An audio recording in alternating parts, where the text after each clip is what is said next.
gitu ya. Ya, karena apa? Karena karena kita hidup di segala sesuatu yang sangat kompleks, eh, aspek budaya, aspek perilaku masyarakat individual, sehingga warna-warna yang seperti itu memang susah untuk bisa kita hindari ya. Tentang favoritisme, akhirnya menurunkan budaya baru, melahirkan cara baru, bahkan bukan hanya hal yang positif saja, tetapi juga hal-hal yang dianggap negatif dalam tanda kutip sebagai sebuah layanan pendidikan itu pun terjadi. Kalau pemerintah dianggap harusnya bertanggung jawab kepada seluruh aspek pembiayaan, apalagi dalam organisasi pemerintah, seperti misalnya sekolah-sekolah negeri. Kalau sekolah swasta bebas-bebas aja ya. Nah ini yang kemarin saya sampaikan, paling enak sebetulnya sekolah swasta. Cuman masyarakat atau preferensi masyarakat terkait dengan sekolah swasta ini kepada sah itu masih agak kurang menyenangkan atau masih kurang memiliki nilai positif. Sehingga madrasah itu dianggap kolot, madrasah dianggap ketinggalan, madrasah itu dianggap tidak berkualitas mungkin ya. Madrasah itu eh, dibanding ke sekolahnya, sekolah ke madrasah dulu seperti itu ya. Mudah-mudahan ke depan sudah berubah karena sudah mulai ada perubahan-perubahan yang signifikan. Madrasah sekarang ada yang sudah mulai bertaraf internasional. Madrasah sudah bisa menciptakan lulusan-lulusan yang luar biasa dibandingkan dengan lembaga-lembaga pendidikan umum lainnya. Dan tetapi hanya beberapa saja, sehingga ini tidak menjadi preferensi yang bisa mengubah pandangan masyarakat. Madrasah bisa dianggap sebagai salah satu tujuan pendidikan yang diinginkan oleh masyarakat. Nah, bicara tentang favoritisme yang melahirkan konsumerisme, ya, dalam konteks manajemen pendidikan, setelah didik itu kan konsumen, jadi juga tidak bisa dihindarkan ada istilah-istilah ekonomi di dalam layanan pendidikan. Mas, favoritisme itu ya karena memang itulah realitas yang terjadi. Kenapa manajemen pendidikan hari ini dianggap penting? Karena mungkin kalau zaman dulu, sadar atau tidak sadar, kita akan menyekolahkan anak kita ke lembaga pendidikan atau memilih pesantren itu karena memang ada favoritisme. Ada keinginan untuk mereka melihat ada sesuatu yang berkualitas pada lembaga pendidikan itu atau pada pesantren itu. Sehingga mereka menginginkan apakah itu dari sisi ketokohannya atau expertise dari tokoh agamanya pada bidang-bidang keagamaan, dan pada akhirnya masyarakat tertarik untuk mengkader anaknya dididik di lembaga tersebut. Nah itu hari ini sekolah-sekolah formal pun tentang apa favoritisme itu ya itulah yang terjadi, itu realitas ya, yang realitas yang mungkin tidak bisa kita hindari. Pak Ibu, ada berbagai hal yang sifatnya makro dalam konteks mutu pendidikan. Pertama, mutu pendidikan ini sangat dipengaruhi oleh berbagai kebijakan pendidikan. Lalu juga secara makro dipengaruhi oleh infrastruktur dan suprastruktur pendidikan. Infrastruktur apa Bapak Ibu? Nah, infrastruktur pendidikan itu apa? Nah, di-on-kan kamera itunya. Siapa Pak Lutfi? Apa itu infrastruktur pendidikan? Apa itu suprastruktur pendidikan? Ayo, oh, Ibu Rona ini Ibu Rona. Bruno menyimak ini, coba on mic. Apa itu infrastruktur? Apa itu Fasilitas, Pak. infrastruktur tentang fasilitas. Fasilitas pendidikan. Ya, kalau suprastruktur, Fasilitas pendidikan. apa bedanya itulah? Ya, nggak ke contoh dulu, kira-kira apa bedanya infrastruktur dan suprastruktur. Ayo Bapak Ibu orang manajemen pendidikan harus paham istilah-istilah seperti ini ya. Apa itu? Ada yang tahu Bapak Ibu? Ayo, Pak Haji tadi bicara tentang infrastruktur. Pak Hendra, ini Pak Hendra. Saya penasaran dengar suara Pak Hendra dari kemarin-kemarin. Pak Hendra, ayo kita berlatih. Jangan hanya melototin apa layar LCD, tapi berpikir juga. Apa infrastruktur, apa itu suprastruktur? Hmm, Pak Hendra masih. Kalau infrastruktur, Heeh.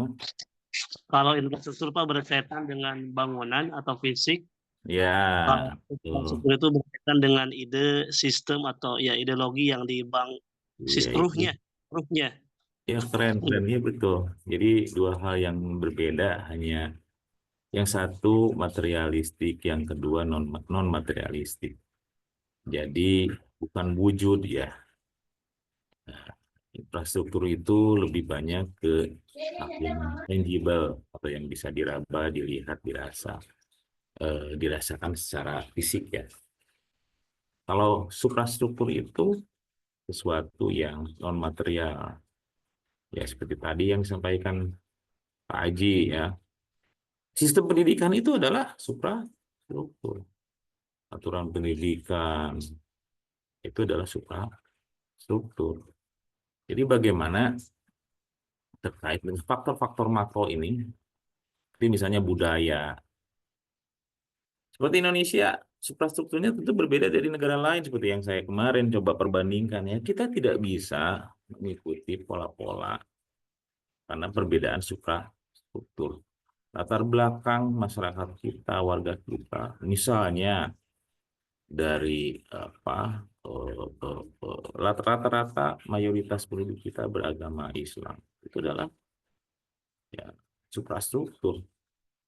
Sehingga kita tidak bisa menggunakan bolehlah untuk pendidikan umum yang sifatnya untuk seluruh, tapi kalau untuk madrasah sepertinya justru ini adalah apa yang membentengi bahwa pendidikan harus berbasiskan ajaran agama, budaya, atau keyakinan yang dianut oleh masyarakatnya. Atau pada akhirnya di Indonesia secara spesifik pendidikan yang berbasis agama itu ada di bawah kementerian yang berbeda dengan pendidikan umum, begitu. Karena untuk bisa menjaga hal-hal yang seperti itu, bahwa ini adalah bagian dari infrastruktur. Jadi Bapak Ibu jangan bingung ya, kalau misalnya kebijakan pendidikan di luar negeri ini nggak ada yang bawah Kementerian Agama atau di bawah itu mereka di bawah. Tapi kalau di Indonesia ada yang lebih spesifik, ada sekolah, ada madrasah. Nah, itu memang infrastrukturnya yang mewarnai bagaimana pola pendidikan itu memiliki kekhasan masing-masing pada setiap bangsa gitu.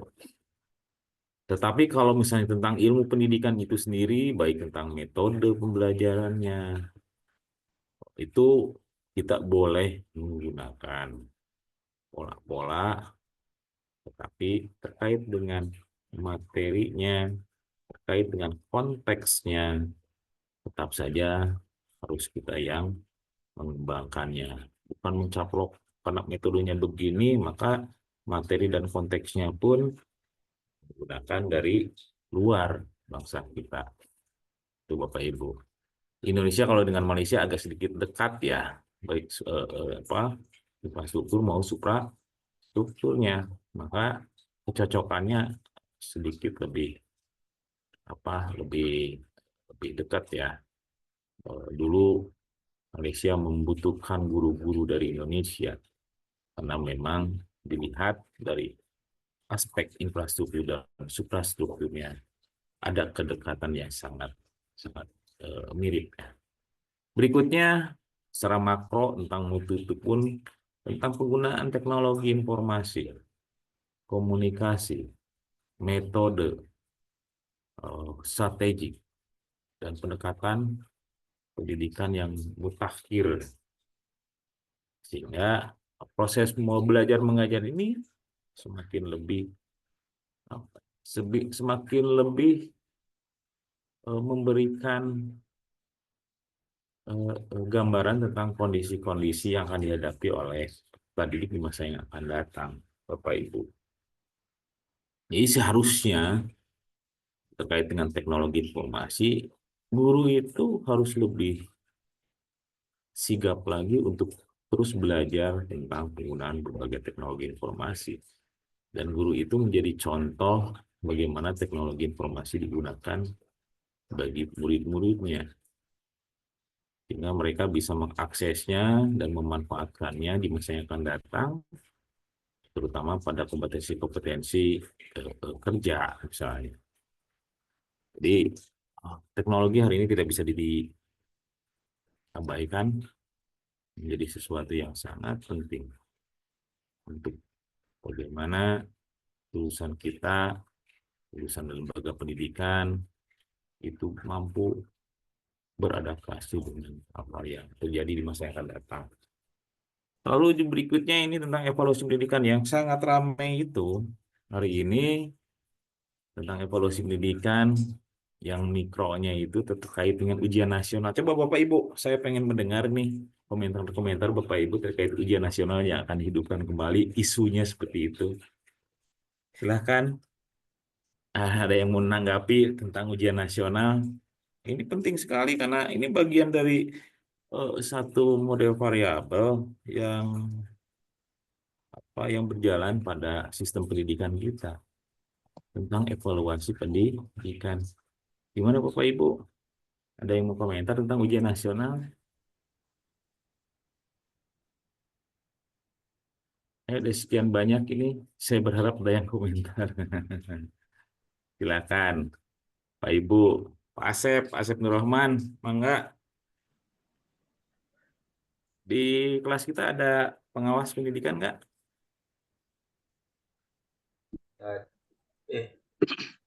Tidak, kalau tidak salah. Ya, ya, cuma saya nembe nyerius. Dos abi nyobian Pak, bari diajar ya. Mangga, sok Pak Hendra, sok berlatih Pak Hendra, semangat. Berlatih. Bismillahirrahmanirrahim. Ujian nasional itu kan evaluasi standar nasional ya. Pendidikan di Indonesia yang diadakan secara seragam di seluruh wilayah negara. Ya. Ya, itu kan ada beberapa hal yang pada intinya itu untuk mencoba mengukur pencapaian standar kompetensi lulusan. Itu yang pertama. Kemudian menilai kualitas pendidikan. Yang ketiga, membantu siswa mempersiapkan diri untuk pendidikan tinggi. Dan yang keempat, memberikan informasi untuk perbaikan kurikulum dan pembelajaran.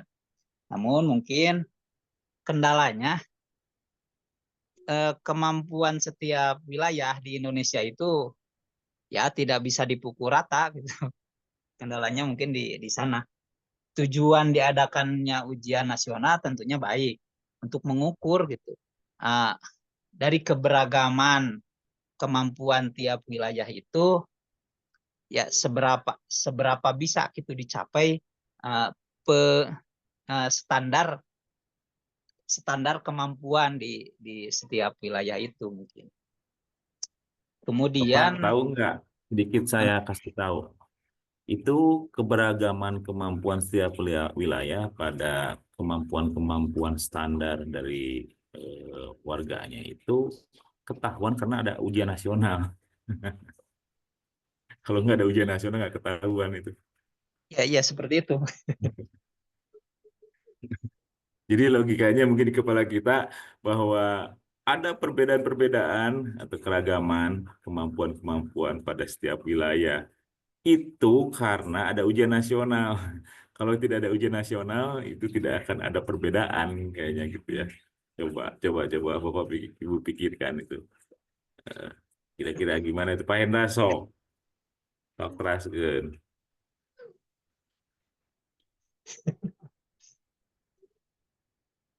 Harus ya gara-gara ujian nasional jadi tahu aja kualitas Iya, pendidikan di Jawa Barat, DKI, DKI ya, itu di mana ya? Di Jayapura mungkin begitu ya. Betul, Iya, Pak. Ketika betul. diterapkan menjadi kendala, tapi Bapak Ibu bahwa yang namanya keragaman kualitas itu tidak boleh terjadi pada aspek misalnya sudut pandang pemerintah itu nggak boleh ada keragaman itu. Harusnya semua seluruh Seragam. seragam kualitasnya harus seragam. Sama. Iya, harus sama dong. Kan gitu ya. Hmm, Nah, itu betul, Pak. tantangan pemerintah kan gitu. Tapi ketika diterapkan untuk diukur sebagai ukuran-ukuran bagaimana kita bisa mengetahui atau pemerintah ingin mengetahui. Jadi kan begini ya. Kadang kalau pemerintah hanya untuk mengetahui keragaman ini, perbedaan standar yang terjadi pada proses-proses pembelajaran di berbagai daerah, itu tidak boleh kalau hanya untuk mengetahui atau data itu dipakai sebagai evaluasi dalam strategi misalnya Jayapura tertinggal berarti prioritas Jayapura dengan ketertinggalan atau Irian Jaya ya itu bagaimana strateginya bukan untuk menghukum siswa. Nanti kalau menghukum siswa Jayapura Irian Jaya ya itu atau Irian Barat itu tidak akan pernah semakin lebih baik. Kenapa coba? Karena mereka mungkin kondisinya di bawah standar hari ini, tapi tidak ada tindak lanjut pemerintah hanya untuk mendeteksi sejauh mana perbedaan tingkat kualitas pendidikan di setiap daerah, tetapi dipakai untuk mengeksekusi, gitu ya, untuk mengeksekusi bahwa pendidikan di Jayapura siswa yang tidak memenuhi standar itu tidak lulus. Semakin banyak yang tidak lulus dari sana karena tidak memenuhi standar, maka juga ke depannya mereka akan terkendala untuk lanjut studi. Akhirnya ini kayak jadi lingkaran setan.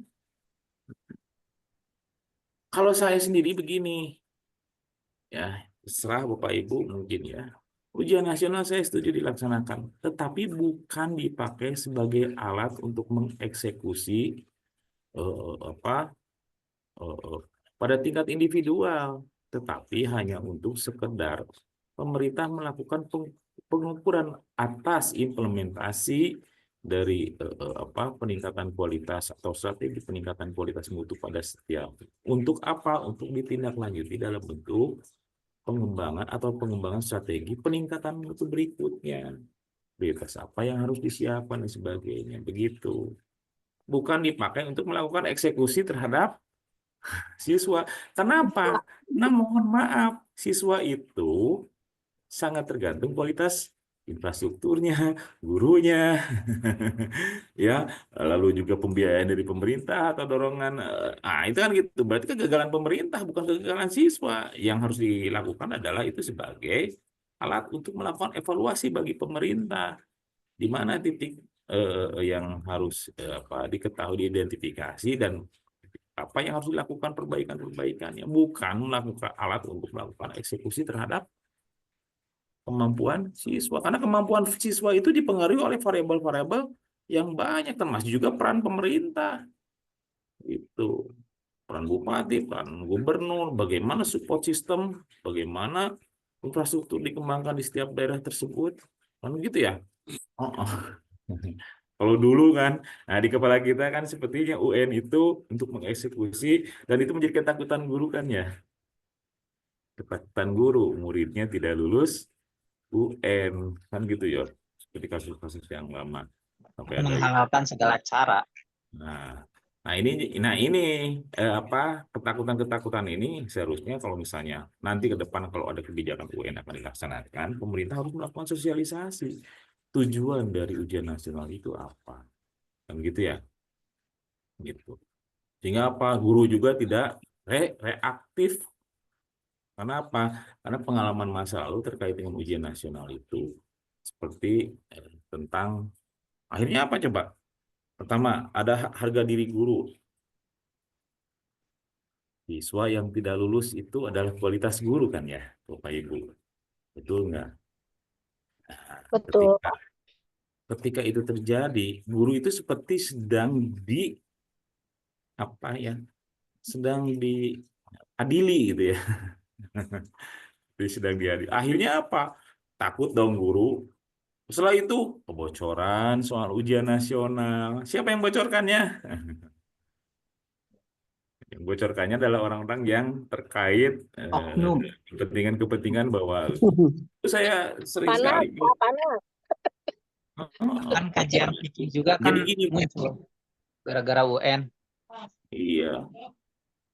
Jadi Bapak Ibu Nilai sekolah juga Kunci sama, jawaban Pak. surkawai dipasiskeun sabaraha kunci jawaban UN teu dikeluarkeun. Iya, betul. sampai istilahnya ada istilah kisi-kisi kabawa nu bikin ka mahasiswa pasca ayeuna. Karena baheula zaman UN guru biasa make kisi-kisi.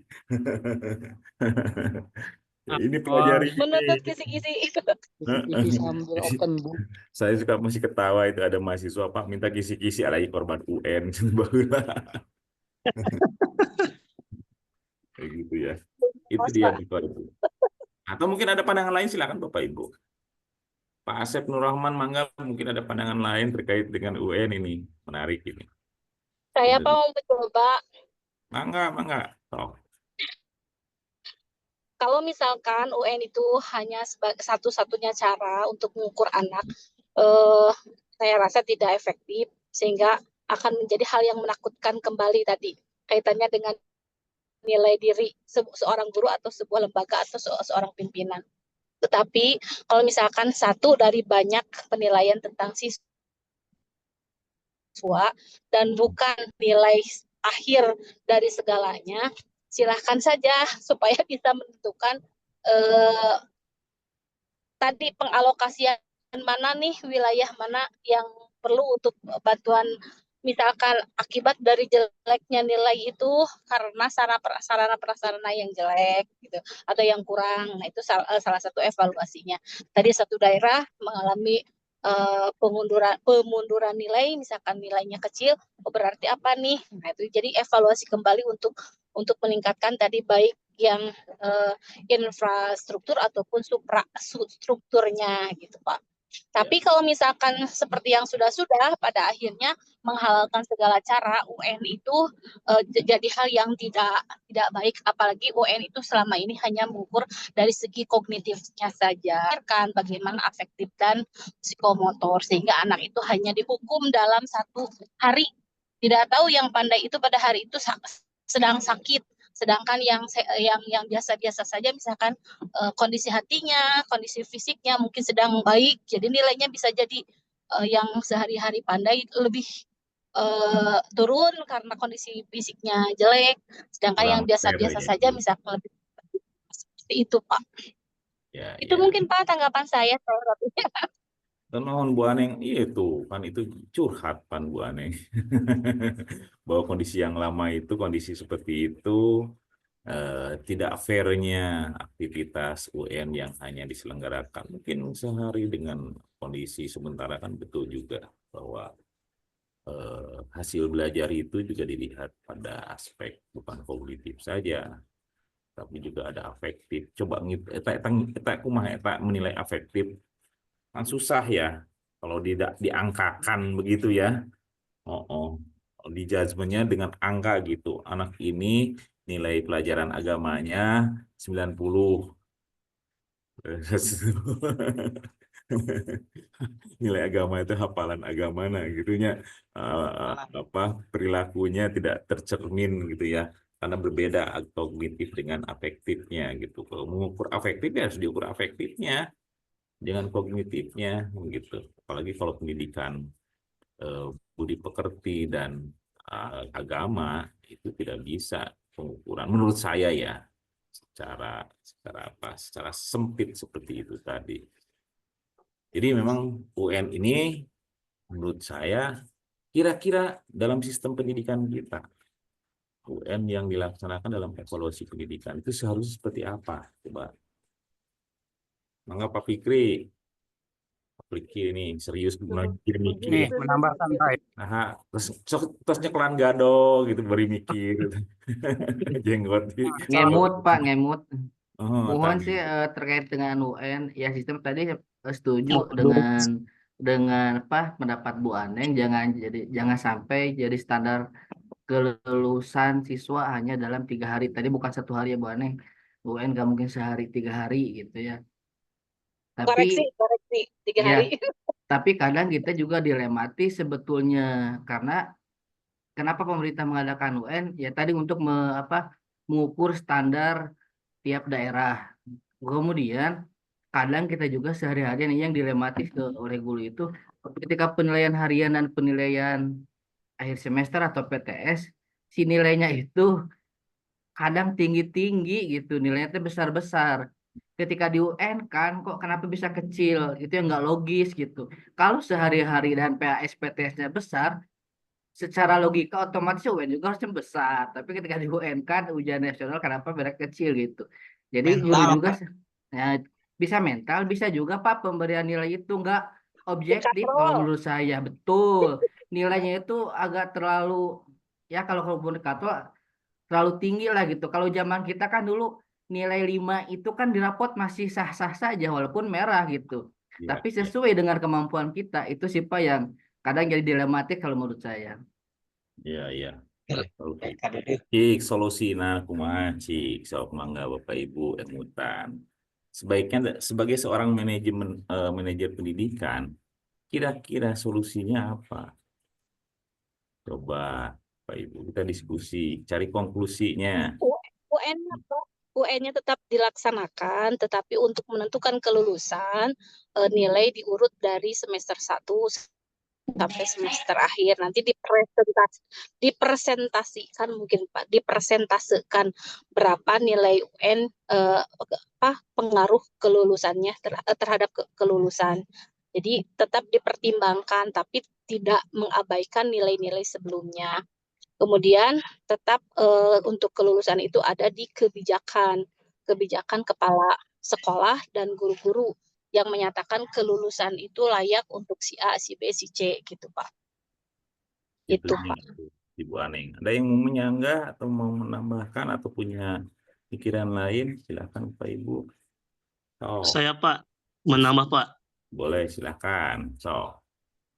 Gini Pak, apa yang sampaikan Pak Fikri dan Bu Aneng, saya sepakat ya.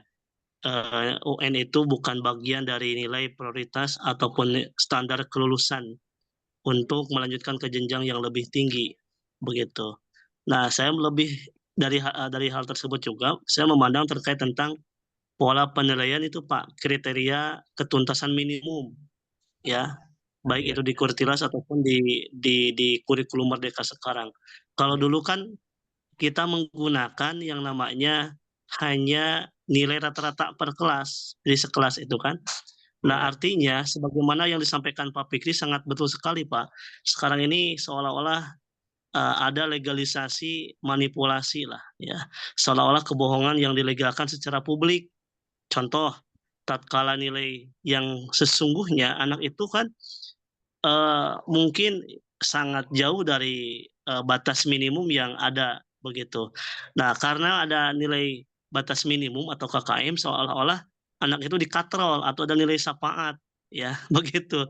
Nah, kalau saya menanggapi apa yang disampaikan oleh Pak Fikri dan Bu Naning betul, juga itu berdampak pada legalisasi manipulasi ya. Nah, oleh karena itu ya udah kita kembali kepada yang terdahulu yang pernah saya atau kita alami gitu kan. Terlebih khusus tentang nilai minimum yang ada di kelas itu sendiri. Itu Pak, terima kasih. Keren. Gini aja Bapak Ibu bayangin Bapak Ibu jadi menteri aja. Iya, harus berpikir sebagai seorang menteri ya, Bapak Ibu S2-nya manajemen Tapi pendidikan. Iya, Menteri Pendidikan ini, Bapak Ibu calon Menteri Pendidikan. Amin. Jadi, kumaha sih Amin. ngemut. Nah, lalu begini, ya, ini gini Bapak Ibu ya.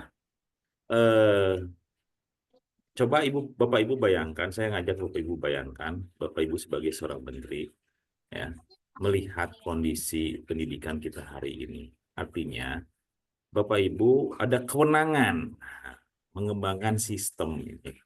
Kan gitu ya. Betul kan? Kalau menteri kan punya kewenangan mengembangkan sistem ini. Kira-kira sistem evaluasi itu apakah di ujung apa di proses apa di perencanaan, Pak Ibu? Saya pernah menyampaikan kalau nggak salah bahwa yang namanya controlling itu terkait dengan perencanaan.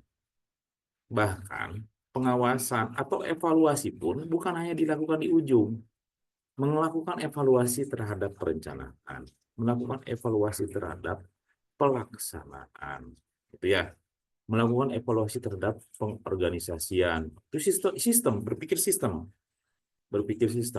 Maksudnya begini Bapak Ibu, kalau kita menjadi menteri, kalau saya nih jadi menteri nih, saya nih, bukan Bapak Ibu misalnya, saya ini, itu apaan akreditasi? Kenapa harus UN? Kalau saya, kan UN mah hanya segelintir evaluasi dari capaian pembelajaran. Capaian pembelajaran itu dihasilkan dari sebuah proses panjang bagaimana dari mulai perencanaan dan pengorganisasian. Dan di dalamnya kita cek saja sejauh mana kemampuan lulusan bisa melanjutkan studi, sejauh mana lulusan bisa bekerja pada bidangnya, sejauh mana lulusan bisa beradaptasi menjadi orang-orang yang bisa mewarnai kehidupan sosial. Dia menjadi penerima manfaat dari pendidikan secara optimal. Ada di mana? Bukan dievaluasi. Tetapi bagaimana akreditasi kan untuk mengukur mutu, Bapak Ibu ya. Ini kan kita lagi ngomongin manajemen mutu nih. Akreditasi adalah mengukur mutu, mempotret dari semua aspek. Pertama dari mulai perencanaan. Artinya kita potret bagaimana perencanaan organisasi pendidikan itu. Kita potret juga pengorganisasiannya. Sudah saja bahwa akreditasi, kan juga ada ditanya Bapak Ibu ya, contoh misalnya. Ada nggak dalam akreditasi itu berapa yang melanjutkan studi, berapa persen? Ada nggak Bapak Ibu dalam akreditasi itu? Ada nggak Ada. pertanyaan itu? Ada. Kan itu kan ukuran ukuran ukuran apa kualitas secara sederhana. Gitu. Jadi beban terkait mutu itu adalah beban bagaimana organisasi atau institusi itu menjalankan fungsi-fungsinya. Bukan menurut saya, kalaupun anak didik yang sudah lulus itu adalah bagian dari yang kita kita evaluasi. Artinya apa? Prosesnya yang akan kita harus evaluasi. Maka saya lebih cenderung daripada ribut masalah UN diadain atau tidak diadain, silakan saja kalau mau diadain, tapi syaratnya tidak boleh menghukum murid. Ya kan gitu. ya, Tapi menurut saya, ngapain kalau hanya sekedar proyek, buang-buang kepanitiaan dan sebagainya dari tingkat pusat sampai tingkat daerah. Sudah saja, kuatkan saja proses akreditasi. Karena akreditasi itu mengecek mutu di aspek seluruh aspek, bukan hanya di ujung. Kan gitu. Dicek bagaimana kepemimpinannya. Kan begitu ya? Dicek juga standar isinya. Bagaimana pengelolaan model pokok pembelajarannya. Kita cek lulusannya itu bisa apa saja. Bisa nggak beradaptasi dengan, bisa nggak masuk ke perguruan tinggi yang mudah gitu ya buat mereka mengakses ke pendidikan yang lebih tinggi dan sebagainya. Itu kan indikator-indikator yang dicek di dalam akreditasi daripada sibuk-sibuk ngehakimi. Karena siswa itu mereka itu adalah orang yang penerima manfaat proses yang dijalankan oleh institusi pendidikan itu sendiri. Jadi menurut saya sudah saja akreditasi. Itu yang diperkuat gitu ya. Sehingga nanti apa? Nah, dari hasil akreditasi itu dibuatlah rencana tindakan manajemen berikutnya. Dan tindakan manajemen untuk apa? Melihat. Nah, karena melibatkan audit mutu eksternal namanya. Kan gitu ya? Badan akreditasi madrasah, akreditasi sekolah itu kan audit mutu eksternal. Dijalankan tidak audit mutu internal di lingkup sekolah. Gitu. Ya. Jadi bicara mutu itu bukan harusnya apa? Ya harusnya bahwa setiap lulusan itu dengan berbagai perbedaan atau disparitas yang terjadi pada setiap daerah. Contoh, di Papua saya ngomong, di Papua itu tidak ada budaya berkebun atau bertani, kan gitu ya. Budayanya adalah bagaimana memanfaatkan hutan di sana itu. Maka kita tidak bisa misalnya menjudge atau menghakimi capaian pembelajaran di sana bukan pada wilayah-wilayah yang biasa mereka manfaatkan, kan gitu ya. Contoh, harus ada otonomi pendidikan, menghargai perbedaan-perbedaan disparitas, bukan harus memaksakan pada satu standar yang diakui secara nasional, gitu. Ya, maka mungkin nanti peran otonomi pendidikan ini, peran daerah seperti gubernur, bupati, bisa mewarnai sesuai dengan tujuan-tujuan dari pendidikan itu untuk bisa mengembangkan masyarakatnya, kan gitu ya, bermanfaat bagi pemerintahnya pada saat itu ya, bermanfaat bagi ekonomi masyarakat dan sebagainya. Tidak dipaksakan. Kalau model zaman dulu juga saya tidak begitu. Kalau zaman dulu juga saya tidak setuju 100% untuk bisa dilaksanakan seperti zaman dulu. Kenapa? Karena lulusan dari satu daerah belum tentu akhirnya apa? Menghasilkan generasi-generasi imigran, generasi-generasi yang pindah ke kota besar, Bapak Ibu ya. Jakarta yang bikin numpuk itu. Kenapa? Karena mereka diajari untuk tidak bisa hidup di daerahnya. Gitu ya. Akhirnya apa? Mencari pekerjaan ke Jakarta, ke kota besar, ke Bandung, ke Jakarta, ke Surabaya, ke kota-kota yang skill mereka diasahnya untuk bisa di kota besar, bukan di daerah. Nggak ada di daerah pekerjaan sesuai dengan hasil dari atau misalnya proses pendidikan yang mempersiapkan mereka menjadi orang hebat di daerahnya, tidak ada. Mereka pergi ke Jakarta, bekerja di Jakarta dan sebagainya. Karena memang menurut saya sudah saja akreditasi ini diperkuat, dan di dalam akreditasi itu justru dicek apakah proses pembelajaran, proses pengelolaan institusi sesuai dengan kebutuhan daerahnya, kan gitu. Makanya didorong dengan keunikan, didorong dengan kebutuhan daerah. Sempat ada pikiran seperti itu, misalnya dibuatlah SMK kelautan, ya di daerah pesisir, kan gitu ya, karena disesuaikan dengan kebutuhan setempat, bukan SMK. Contohnya begini ya, Bapak Ibu ya. Ini pada perguruan tinggi.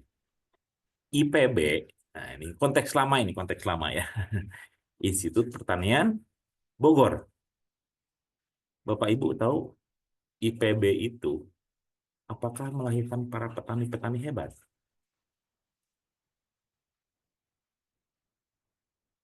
Yang saya tahu, IPB itu melahirkan para bankir. Rata-rata lulusan dari IPB itu diterima di perbankan.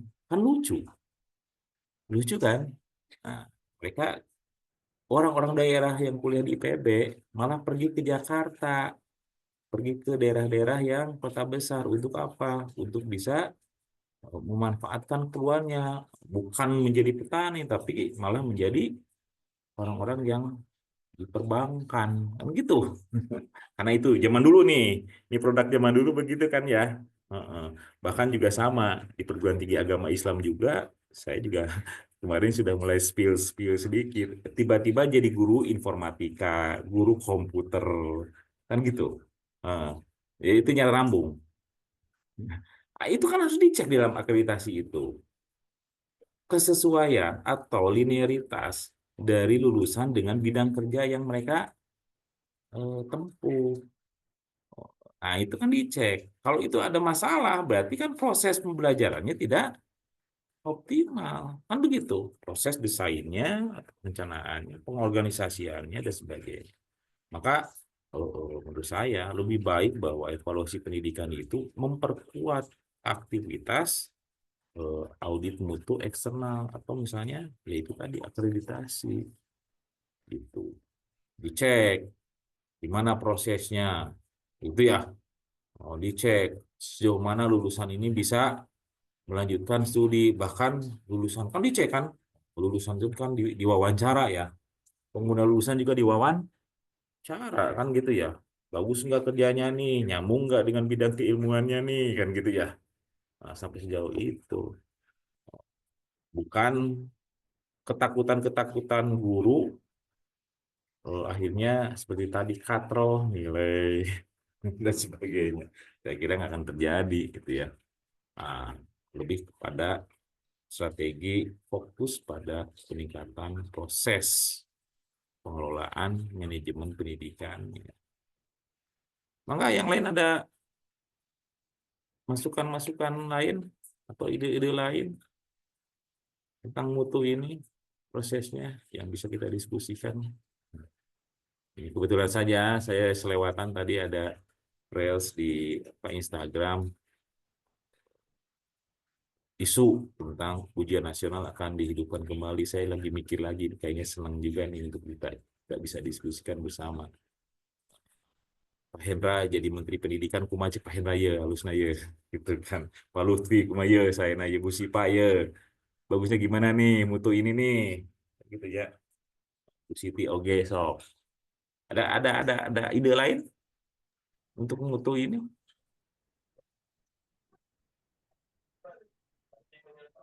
Atau ada yang menyanggah apa yang gagasan atau ide-ide yang tadi saya sampaikan, silahkan. Boleh Bapak Ibu. Tongsiun, mangga. Bapak Ibu paham nggak apa yang saya sampaikan? Pak Mata. Dipahami? Dipahami nggak? Tentang itu Pak, Atau mau menambah untuk nggak? Bu Aneng boleh nambah? mengukur melalui eh, yang saya pahami dari yang Bapak sampaikan barusan bahwa dengan akreditasi apa bisa lebih diperkuat untuk mencek apakah proses itu sesuai dengan kebutuhan daerahnya ya. Tadi ya ingat bahwa akreditasi dilakukan dalam jangka waktu tertentu gitu. Ya. SMP SMA mungkin hanya dalam waktu 3 tahun gitu Pak. Nah mungkin untuk lembaganya oke lah Pak mengukurnya seperti itu. Tapi untuk secara Awon. pribadi Cobi untuk Bu siswanya Aneng. mengukur kualitas Putus-putus siswa suaranya. hasil dari proses belajar mengajar yang melibatkan bukan hanya siswa tetapi memang bukan hanya karena evaluasi itu Pak. Ya, bentar, Pak. Ya, ya. Halo Pak. Setujunya. Sudah jelas? Mohon putus-putus, sayan gambar dibanding Suanten Bu. Milih we salah sahiji bade Suanten bade gambar heula gitu pas nyarios gitu. Abi milih Suanten ayeuna karena Abi apa di sini tuh bandwidthnya nggak bagus ya. Walaupun prosesnya juga diukur. Nah, sedangkan ini kan dalam hal UN yang notabene yang dinilai adalah siswa gitu. Nah, sepertinya UN lebih cenderung boleh diadakan tapi bukan untuk mengukur satu-satunya alat ukur gitu Pak, menentukan lulus dan tidak. Jadi kita bedakan kebutuhan akreditasi itu untuk siapa dan UN itu untuk siapa itu mungkin Pak untuk hanya apakah ini menyanggah atau tidak gitu.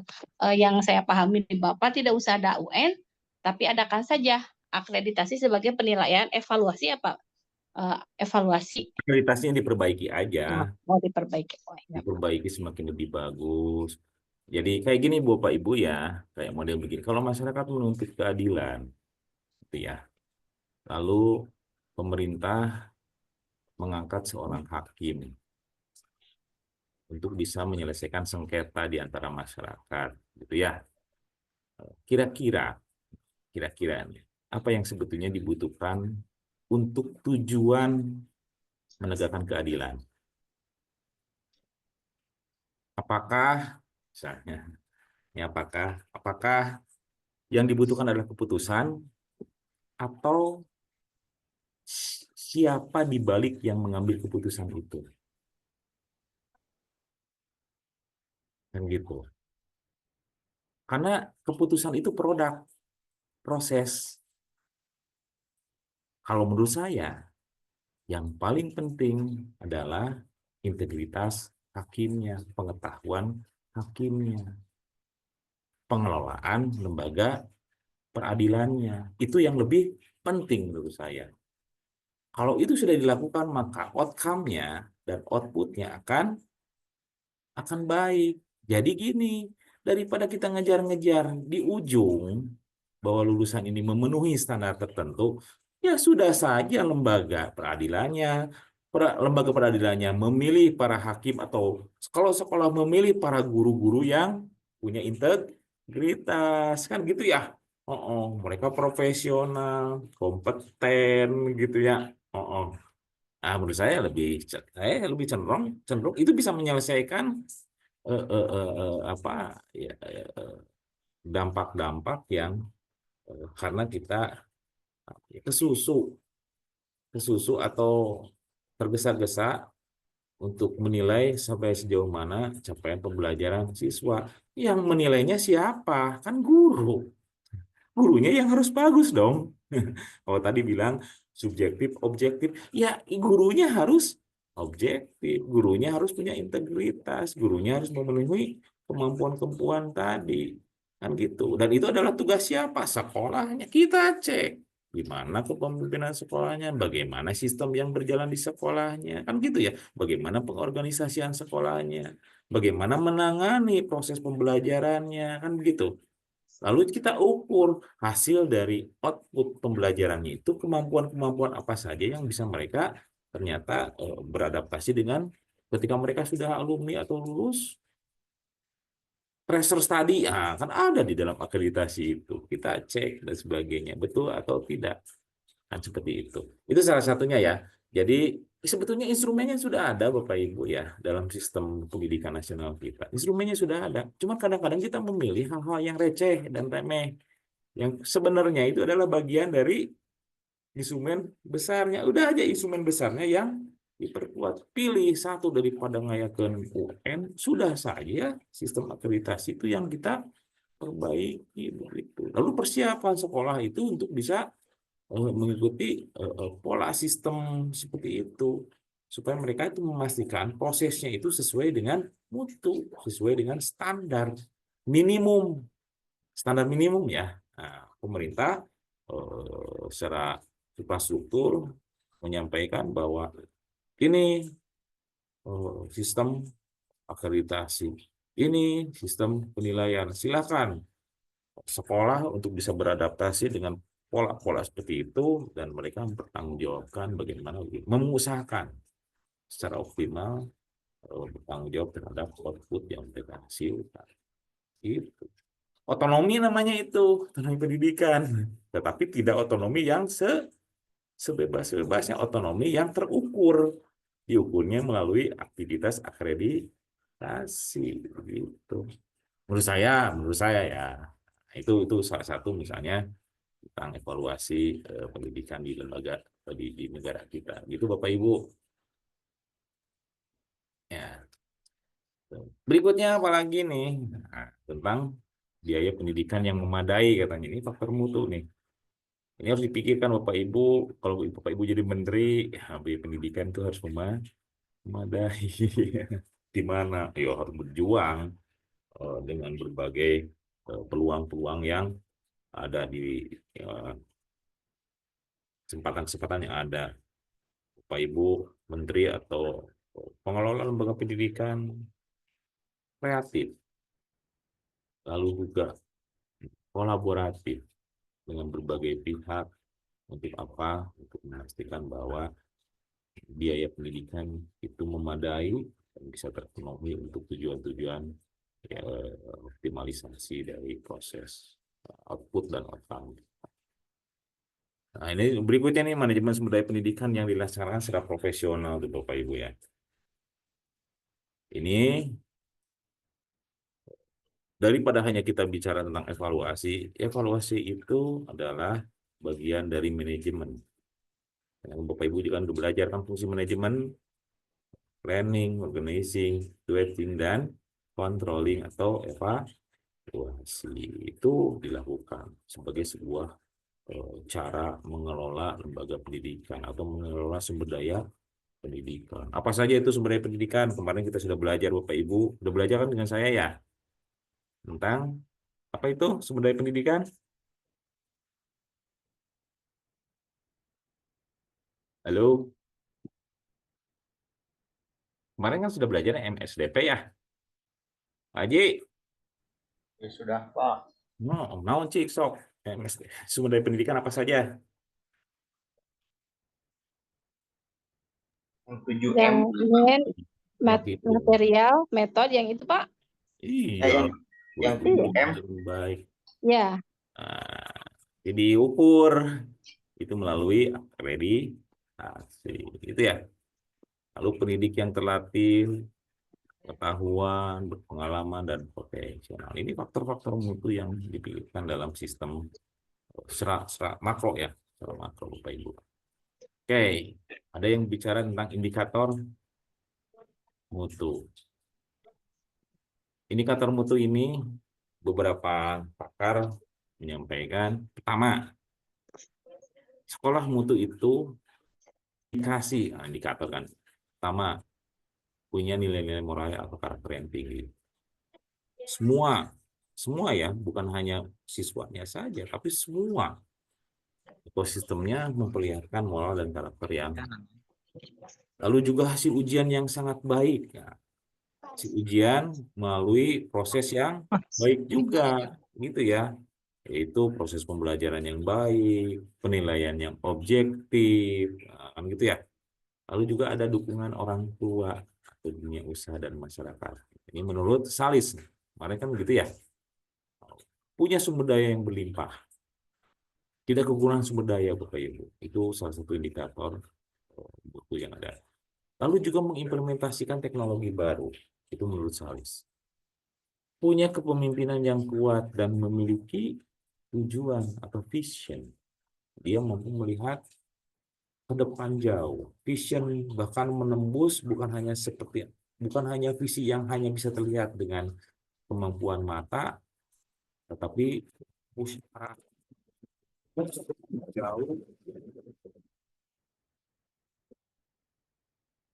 bisa menembus waktu 5 tahun ke depan ada di mana kita, besok ada di mana kita, setahun ke depan ada di mana kita, 10 tahun ke depan ada di mana. Jadi kepemimpinan yang jelas arahnya. Lalu juga ada kepedulian dan perhatian bagi siswa. Ada layanan yang sangat memuaskan bagi siswa. Tidak terjadi proses pembelajaran yang tidak menyenangkan bagi siswa. Siswa itu harus senang, siswa itu harus merasa termotivasi untuk belajar, dan sebagainya. Lalu juga memiliki kurikulum yang seimbang dan relevan. Nah, ini seimbang dan relevan itu maksudnya apa, Bapak Ibu? Ada yang mau menerangkan nggak nih kurikulum yang seimbang dan relevan? Kemarin kan sudah membahas Salis ya? Bagian Relevan saya. dengan kebutuhan siswa, Pak. Kebutuhan siswa. Lalu seimbangnya apa?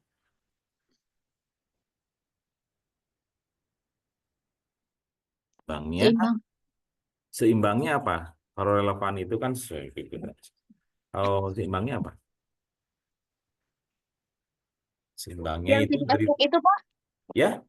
Yang 3 aspek itu yang 3 aspek ini. ya, kognitif, psikomotor, dan afektif. Itu harus Seimbang. seimbang gitu, bukan hanya kognitifnya saja, Hmm. juga afektif penting. Karena begini, konon katanya begini, eh, yang bisa menjadi modal seseorang menjadi sukses itu bukan hanya kognitif. Bahkan katanya kognitif ini menurut siapa itu, yang punya Microsoft itu, ah siapa yang punya Microsoft itu, Bill Gates, Pak. Bill Gates, dia bilang begini katanya. Jadi kognitif itu tidak lebih dari 10% menunjang kesuksesan seseorang. Yang paling besarnya adalah afektifnya, perilakunya. Itu kata Bill Gates. Jadi lebih penting afektifnya dibanding kejujurannya, misalnya kan gitu. Ayo baik pinter tapi itu jujur ya, bahaya loh, bahayanya. Pinter itu jujur gitu ya. Oh itu akan lebih rusak gitu ya. Lebih baik apa ya, jujur yang lebih baik.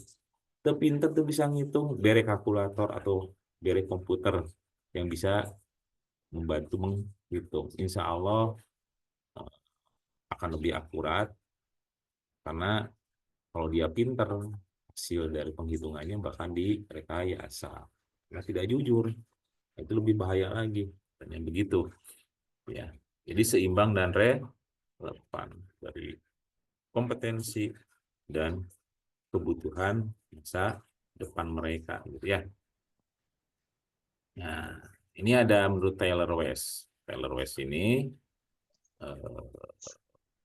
menyampaikan sekolah bermutu adalah pertama ada dukungan orang tua. Yang kedua ada kualitas pendidiknya. Ketiga ada komitmen peserta didik. Gitu ya. Yang keempat ada kepemimpinan sekolahnya seperti apa. Lalu kualitas pembelajaran, lalu juga ada manajemen sumber daya di sekolah, ada manajemen yang mengelola sumber daya pendidikan. Dan ada satu hal lagi tentang kenyamanan sekolah sebagai sebuah, itu kan kemarin kita sudah ngomong, itu adalah salah satu dari apa, tujuan pendidikan kan gitu ya, suasana belajar, suasana sekolah atau kenyamanan sekolah. Ini menurut Taylor West dan Smith. Oke. Lalu menurut si Tompul nih, orang Indonesia nih, bahwa indikator sekolah bermutu ada kepuasan, tingginya rasa kepuasan, termasuk juga tingginya pengharapan murid itu sendiri. Lalu keduanya ada target kurikulum yang tercapai. Jadi setiap kurikulum itu tercapai target-target, baik itu aspek kognitifnya, afektifnya maupun psikomotor dari target-target pembelajarannya atau pengajarannya. Lalu adanya pembinaan yang sangat baik terhadap spiritual, moral, sosial, dan budaya pengajar. Ada aktivitas-aktivitas yang berusaha untuk meningkatkan spiritualisme, moralitas, dan sosial yang ada di dalam lingkungan sekolah. Ya. Ada pengembangan budaya pengajar juga. Lalu tidak ada murid yang bermasalah dalam kejiwaan atau risiko emosional menurut si Tompul ya. Jadi mahasiswa yang bermasalah itu adalah korban dari proses atau malpraktek dari proses yang ada di dalam pendidikan di sekolah. Tidak ada pertentangan antara hubungan murid dengan para guru dan staf. Ini terlihat tidak ada sesuatu yang ketidakpuasan, tidak ada sesuatu yang suasana yang terjadi di antara orang-orang yang ada di dalam lembaga pendidikan itu. Ya, ini menurut indikator Stompul. Jadi kesimpulannya bahwa sekolah yang bermutu itu apabila sekolah pertama ada dukungan dari pemerintah, yang kedua ada kepemimpinan kepala sekolah madrasah yang efektif, ada kinerja guru yang baik, ada kurikulum yang relevan dan seimbang tadi, ada lulusan yang berkualitas, bisa diukur, semuanya bisa diukur, Bapak Ibu. Ada dukungan masyarakat dan orang tua siswa, dan juga adanya teknologi dalam proses manajemen pendidikan yang dilaksanakan. Ya, itu dari berbagai pendapat pakar tadi kurang lebih. Ini indikator-indikator. Kalau Bapak Ibu sebagai orang manajemen pendidikan, saya kira harus bisa memahami tentang indikator ini. Ini yang harus didorongkan gitu ya. Bukan kepala sekolah itu ngurusan duit gitu. Bukan kepala sekolah itu juga harus ada mengembangkan berbagai hal, ternyata itu indikator-indikator yang harus tercapai. Oke. Nah, ini kesimpulannya kurang lebih analisisnya. Pertama, harus ada dukungan dari pemerintah. Berupa apa? Ada pembiayaan, ada otonomi tadi tuh. Akreditasi itu sebetulnya memberikan keleluasaan bagi lembaga pendidikan untuk menjalankan aktivitas pengelolaan pendidikannya secara otonomi, tetapi juga otonomi yang tidak kelewatan ya. Otonomi artinya juga harus ada pertanggungjawaban publik, dan karena itu kan menjadi tanggung jawab pemerintah untuk memastikan bahwa lembaga pendidikan itu selaras dengan tujuan-tujuan pendidikan yang sudah dicanangkan oleh pemerintah. Maka harus ada proses pengawalan melalui aktivitas akreditasi tadi. Berikutnya, ada kepemimpinan sekolah yang bagaimana mereka mampu menciptakan atau merencanakan, mengorganisasikan, memiliki kemampuan berkomunikasi. Kepemimpinan sekolah yang juga mampu memberikan motivasi. Kepemimpinan sekolah juga yang mampu melakukan evaluasi dari pengelolaan sumber daya secara efektif dan efisien. Gitu.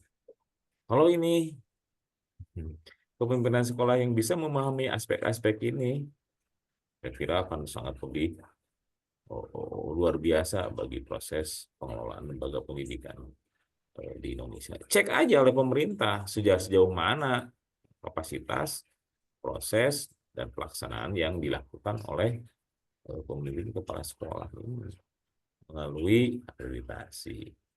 Lalu juga tentang kinerja guru yang baik. Bahwa harus dipastikan jangan sampai mana Bu Ai mana Bu Ai? Oh, Bu Siti, Bu Ai ya, Bu Siti ya, kemarinnya waktu pendidikan dengan saya, ada hadir nggak Bu Siti? Ya, bukan Bu Siti ya, kemarin yang Bu Siti Fatimah, Pak. Bu Ada. Siti Fatimah. Ada mana Bu Siti? Mana Bu Siti? Bu Siti Bu Siti Fatimah hadir hadir. nggak? Nggak ada ya. Bu Siti Fatimah satunya lagi belum Fatimah hadir. terpental kayaknya Bapak. Tadi mah ada Pak. Nah, Bu Siti Kan Fatimah saya ya, itu Pak, terpental. kemarin itu tesisnya begini. Tesisnya itu menggunakan populasi, yaitu ada di dalam populasinya itu guru. Tapi di dalam datanya, Bu Siti menyampaikan bahwa masih ada beberapa guru yang belum sarjana, masih ongoing katanya kan gitu. Saya bilang itu nggak bisa, itu bukan kriteria guru. Guru itu ada syaratnya untuk jadi guru kan gitu ya. Nggak bisa itu dijadikan responden. Kenapa? Karena dia belum sarjana. Saya bilang. Meskipun dia mengajar, tapi tidak bisa dijadikan sebagai responden. Klasternya tidak terpenuhi syaratnya. Saya bilang. Karena syarat guru itu, kalau berdasarkan nomenklatur, itu mereka harus berpendidikan minimal sarjana. Saya bilang nggak bisa. Nggak bisa. Nanti bias lulusan SMA ditanya pada standar-standar guru. Saya nggak bisa keluarkan karena tidak memenuhi syarat untuk menjadi responden tidak memenuhi syarat sebagai seorang guru. Nah, itu salah satunya. Jadi standar guru itu harus memenuhi minimal 4 kompetensi. Nah, ini Bapak Ibu ya, jangan nerima sekolah itu yang bukan sarjana ya. Depan ini udah berapa puluh tahun yang lalu ini ketika sertifikasi dilakukan itu, dan Undang-Undang Sisdiknas juga menyampaikan sejak tahun 2003 aja. Waduh, masih keneh we geus belasan tahun, geus tahun 2025 besok lusa. Iya keneh sekolah guruna can sarjana. Keterlaluan itu. Heeh. Kepala sekolahnya udah keterlaluan itu. Kok bisa gitu? Kok bisa gitu? Itu nggak Bapak Ibu? Coba ada memang ada yang ada sesuatu yang saya tidak ketahui atau apa? Ada kesulitan apa gitu? Kok sampai kepala sekolah itu ngangkat yang belum sarjana gitu? Biasanya alasannya apa sih? Biasanya di yayasan, Pak. Ya, naon sih? Biasanya biasanya kedekatan. Gusti Agung. Nah, itulah. Yayasan dengan berbuka niat ngumpul nyiin sekolah gitu, tapi tidak mau bertanggung jawab terhadap proses apa yang terjadi manajemen di dalam manajemen sekolahnya. Ini yang bermasalah, ini nggak bisa, itu nggak bisa. Kan itu adalah standar minimum kan gitu. Kesarjanaan itu standar minimum. Makanya jeruk makan jeruk begitu ya. Heeh. Apalagi misalnya lembaganya adalah Sertifikat Sekolah Menengah Atas gitu. Guru lagi lulusan SMA gitu. Ada kalau Bapak Ibu begini ya, kalau kita bicara mutu, semakin tinggi tingkat pendidikan seorang guru, semakin lebih baik di dalam semakin lebih efektif, efisien untuk capaian pembelajaran siswa. Begitulah Bapak Ibu ya, ada penelitiannya. Contohnya misalnya gini, di sekolah menengah, jika ada seorang guru dengan pendidikan misalnya, kan syaratnya minimal S1 ya, S2 misalnya dia itu rata-rata hasil penelitian menyatakan bahwa efektivitas dan efisiensi dari capaian pembelajaran itu lebih baik dihasilkan oleh guru dengan pendidikan yang lebih tinggi. Apalagi misalnya guru yang di sekolah menengah itu ada doktor, S3, saya kira dia akan lebih bagus hasilnya dalam proses pembelajaran, prosesnya lebih bagus, output dari proses ini juga lebih bagus. Begitu, itu hasil penelitian Bapak Ibu ya. Gitu.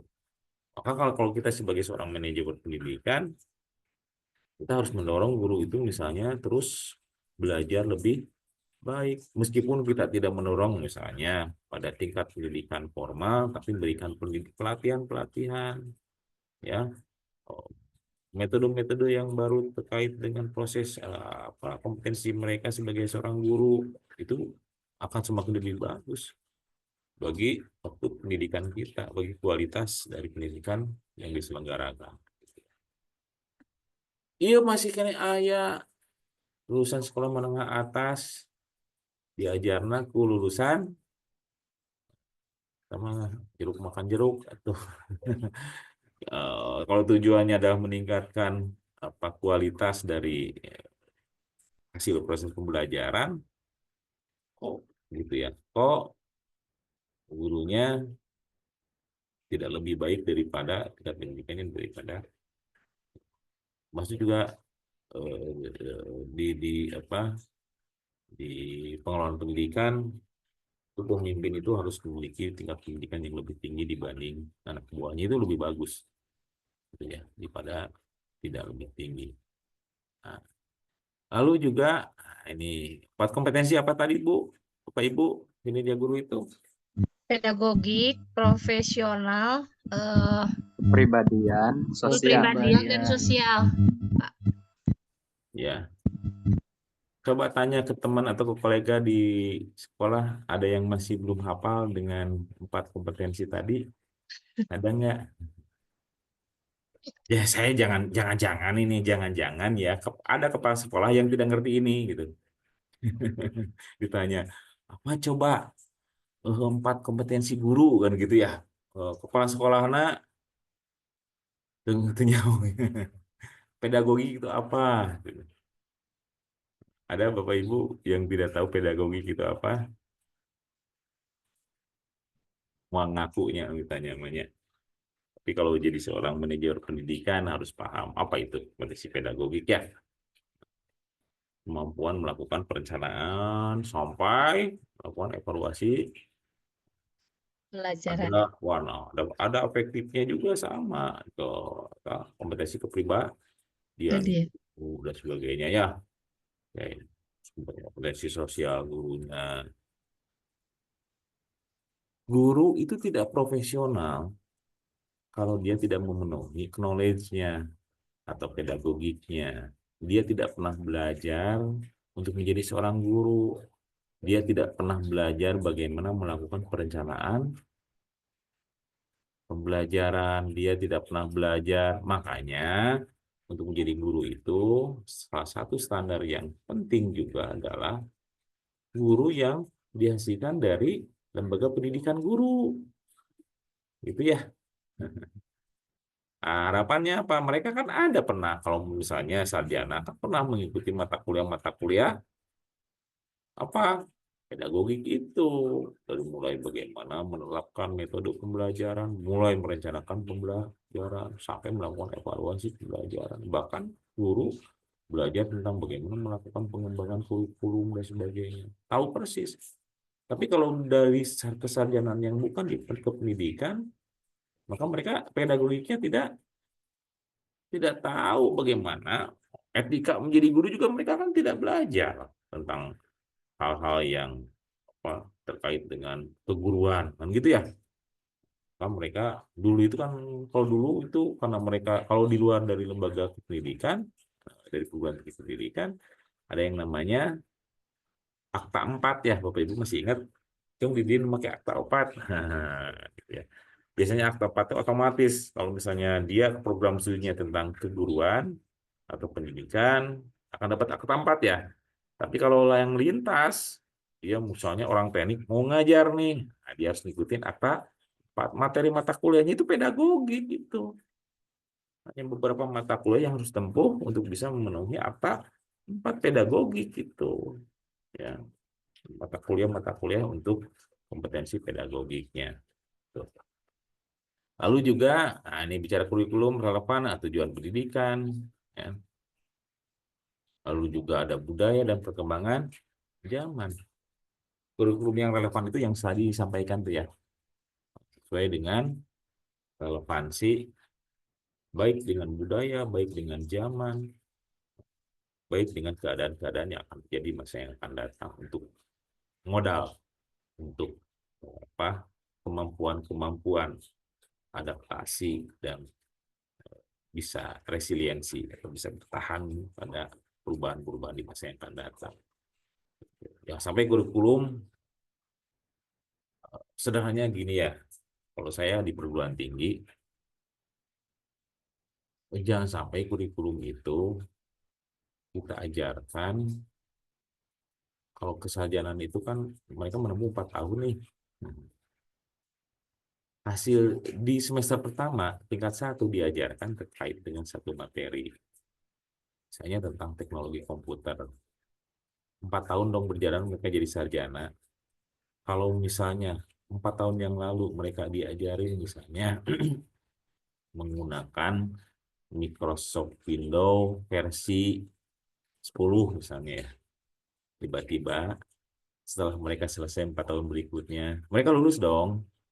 4 tahun yang lalunya itu ketika masuk semester, ketika mereka lulus 4 tahun berikutnya, atau 5 tahun, ingat ya, perguruan tinggi dulu kan bisa sampai ada yang namanya mahasiswa abadi, rata-rata lulus itu kan di atas 5 tahun sebagainya. Perguruan tinggi hari ini didorong untuk segera meluluskan mahasiswanya. Kenapa? Gap pengetahuan yang tersampaikan di dalam proses pembelajaran tidak tidak terlalu jauh perubahannya dengan ketika mereka menggunakan ilmu itu. Pada akhirnya gini, semester 1 4 tahun yang lalunya mereka mengambil mata kuliah itu, ketika dia lulus ternyata itu sudah tidak digunakan. Karena apa? Sudah ada teknologi yang lebih baru, sudah ada sesuatu yang lebih efektif, efisien, atau trennya sudah berubah. Maka akhirnya apa? Ngapain coba nilai mata kuliah itu? Dipakai ngelamar juga dising-silikeun udah kan. Naon geus eueuh ieu mah kieu mah gitu ya. Nah, inilah persoalan-persoalan yang ada ketika memang proses waktu, manajemen waktu pendidikan itu tidak dikelola dengan baik juga. Gitu. Harus didorong dengan pemahaman seperti itu. Maka ketika saya mendapatkan amanat untuk mengelola pendidikan tinggi yang ada di Muhammadiyah, salah satunya saya harus mendorong bahwa rata-rata lulusan dari STAI Muhammadiyah itu saya dorong di 7 semester kudu beres. Bukan 8 semester. Harus didorong untuk bisa selesai 3,5 tahun. Akhirnya didorong seperti itu, ada yang 3,2, 3 tahun 2 bulan, 3 tahun 3 bulan, itu mereka sudah selesai. Supaya apa?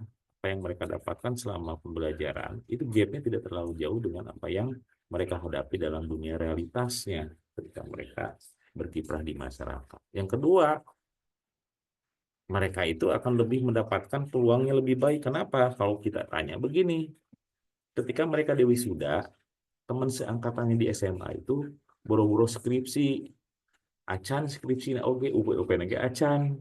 Padahal dia mah sudah sarjana dan wisuda. Sehingga apa?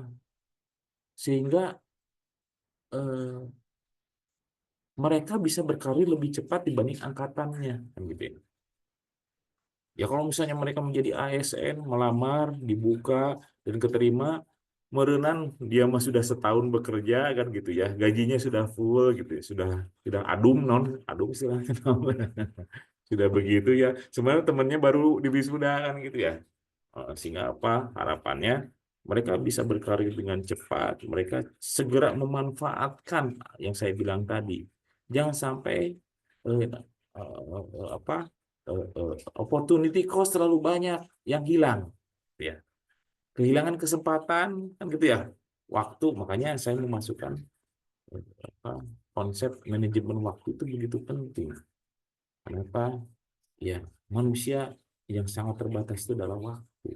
Maka dengan mereka, kita berikan kesempatan mereka untuk memanfaatkan dengan sangat cepat tanpa mengabaikan tujuan-tujuan dan target apa capaian-capaian, mereka bisa lebih menjadi manusia yang lebih memberikan manfaat gitu ya, berkarir, tidak terlalu besar pengeluaran atau kehilangan peluang biaya, kan biaya itu dan sebagainya. Semakin cepat pendidikan semakin lebih baik, tapi tidak mengabaikan kualitasnya gitu ya. Oke, lalu apa, lulusan yang berkualitas kognitif, afektif, psikomotor tadi benar ya. Lalu ada dukungan masyarakat, itu ada kerjasama harmonis, ada partisipasi. Coba Bapak Ibu coba di apa di apa didalami lagi terkait dengan masalah partisipasi. Yang saya tahu kalau bicara tentang partisipasi ada transparansi sebetulnya dan akuntabilitas. Baru bisa kuncinya itu, baru bisa mendorong partisipasi. Selama akuntabilitas dan transparansi tidak terjadi, biasanya orang tidak akan peduli dan tidak akan pernah mau membantu. Gitu ya. Gini Bapak Ibu, kalau Bapak Ibu punya teman, Bapak Ibu tuh misalnya tidak tahu bahwa dia orang kaya, tidak terbuka dia. Kelihatannya orang apa, orang yang selalu harus dibantu gitu ya. Sosoknya itu seperti orang yang selalu harus dibantu. Bapak Ibu kan mau bantu ya? Pasti mau bantu dong. Betul nggak? Heeh. Tapi sakit hati nggak kalau ternyata dia tuh lebih kaya daripada Ibu? Mau bantu lagi nggak setelah ketahuan? Mau bantu lagi ya? Pak Hendra mau bantu lagi nggak Pak Hendra? Ari nu peryogi mah nu nyuhunkeun Pak nu beunghar ge wios we da moal lepat. Tapi akan lebih sangat efektif ya. Karena kan partisipatif, Pak. Apakah semuanya mikirnya seperti Bapak? Seperti itu. Berapa persen yang berpikir seperti itu? Orang tua. Nah, apakah gini ya? Saya sudah ngomong kemarin saya sentil. Gedean mana mere SPP sekolah jeung mere jajan budak selama sebulan. Sok.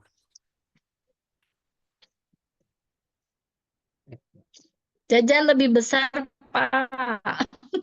Ketika dinaikkan SPP, orang tua kumaha tah? Protes. Protes. Pak Hendra banyak yang berpikir berbeda dengan Pak Hendra hari ini. Itu kan konsep negara konsep hadis Makanya, mah seperti itu ya Pak. nah, realitas nama. Makanya kan begini. Oke, kita partisipatif, tapi dengan akuntabilitas. Itu pendekatannya. Dan jadi kan saya bilang, kunci-kunci untuk partisipatif itu salah satunya adalah akuntabilitas dan transparansi. Kalau itu dilakukan, apalagi untuk tujuan bersama kan gitu ya, maka akan mendorong terjadinya partisipatif. Sekolah itu harus terbuka, harus berkomunikasi dengan para stakeholder-nya, terutama apa? Mereka adalah pendana terbesar dari kebutuhan pembiayaan pendidikan, gitu ya.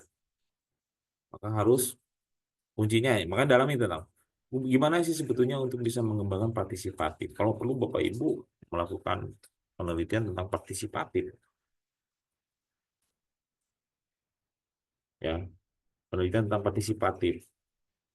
Apakah biasanya kalau penelitian-penelitian seperti itu selalu ada misalnya transparansinya seperti apa, akuntabilitasnya seperti apa, ada keseimbangan tujuan antara lembaga pendidikan dengan sekolah, ada sinkronisasi harapan sehingga apa mereka akan berjuang bersama-sama itu ya, dan ada relevansi ya, jadi dukungan masyarakat. Relevansi itu juga terutama kalau partisipatif ada relevansinya biasanya ini dunia usaha, dunia industri salah satunya ya, tentang kebutuhan-kebutuhan yang dukungan dari masyarakat. Yang terakhir adalah teknologi tentang adaptasi dengan teknologi yang berkembang, ada akses, ada aktivitas pemanfaatan teknologi, dan adanya akselerasi proses. Jadi teknologi itu sebagai tools untuk akseleratif mutu pendidikan. Gitu Bapak Ibu. Ada yang mau nambahkan lagi? Nah, ini indikator mutu. Nah, poin-poin pentingnya, dimensinya apa, indikatornya apa, dimensi tentang dukungan pemerintah. Dukungan pemerintah itu indikatornya apa? Kebijakan-kebijakannya, bantuan pembiayaannya, lalu tentang otonominya. Dimensi tentang kepemimpinan, tentang bagaimana melakukan fungsi-fungsi manajemen terkait juga melakukan pengelolaan sumber daya pendidikan. Dimensi tentang kinerja guru, indikatornya pasti 4 kompetensi, gitu ya. Nah, itu yang kita bahas hari ini, Pak Ibu. Jadi tidak berat ya, tidak berat. Tapi mulailah Bapak Ibu berimajinasi menjadi seorang Menteri Pendidikan hari ini dengan kondisi hari ini, tetapi juga dengan keilmuan yang diperdalam, ya, di enrichment, diperkaya. Kira-kira nanti Bapak Ibu bisa menjadi apa? Orang-orang yang narasumber terkait dengan manajemen pendidikan. Menjadi kritikus misalnya boleh kan. Tapi kan bisa menjadi pembicara, menyampaikan sesuatu dengan alasan-alasan yang atau argumen-argumen yang baik, gitu Bapak Ibu ya. Saya pengen berharap nanti lulusan dari manajemen pendidikan Islam ini orang-orang yang berani bicara di muka publik ya, yang Amin. Amin, berani amin. Amin. menyampaikan gagasan idenya dengan berbagai argumen-argumen yang intinya mah banyak-banyak berimajinasi aja dulu Bapak Ibu. Semoga imajinasi itu terwujud menjadi Amin. sebuah bir sanu apa ini Amin ya nasib Allah. orang dan takdir orang ya. Tiba-tiba nanti di antara kita yang bicara hari ini ada yang jadi menteri, ada yang jadi presiden. Amin. Kemarin juga kita ngobrol, Amin. tadi malam saya berkumpul juga ketemu dengan Pak Sakur. Tersangkanya cenah di antara orang tiba-tiba yang jadi bupati, kita jadi calon bupati terpilih. Nyangka, Iya. dunia itu begitu cepat berubah dan segala sesuatunya bisa saja terjadi. Qadarullah. Pas aku boga teh cita-cita boro-boro bagelah orang-orang teknik di ITB yang jadi bupati di mana cari tanah. Tapi jalan hidup menggeningannya kadang-kadang kamana we jadi mau nantinya nasib kurang jadi kamana dan sebagainya. Dan mudah-mudahan Bapak Ibu berimajinasi dari sekarang dan mudah-mudahan nanti jadi wujud. Dan seorang dari antara kita yang memiliki tanggung jawab besar untuk beramal jariah bagi bangsa kita dalam bidang pendidikan. Itu Bang Intan. Punten sadayana punten di on cam dulu. Abi beri laporan ke bagian akademiknya.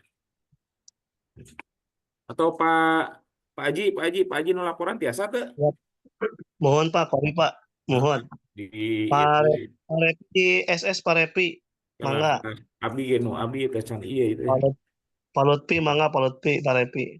Kalau Ya. Abi kecan tiasa on cam kedap. Oh, out screen dulu ya. Kedap. Atau Bu Siti Fatimah, kumaha? Kita namin-namina kayak kan biasanya di data udah main.